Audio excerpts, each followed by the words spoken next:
Kırmızı enkeler geldi kardeşler, bir kamaz.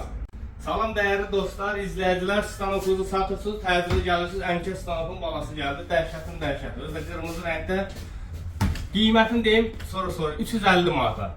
Həqiqətən möhtəşəm qiymətli, üstündə bir dənə bankus qardaş, bir dənə belə dizdik.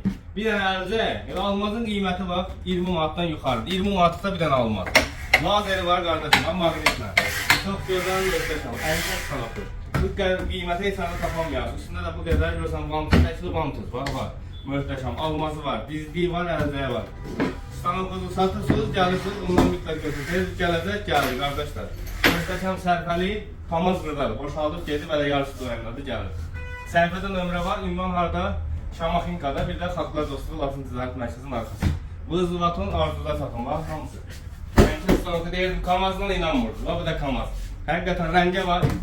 Görək möhtəşəm stanokun ilk kim alacaq. Gözləyirik.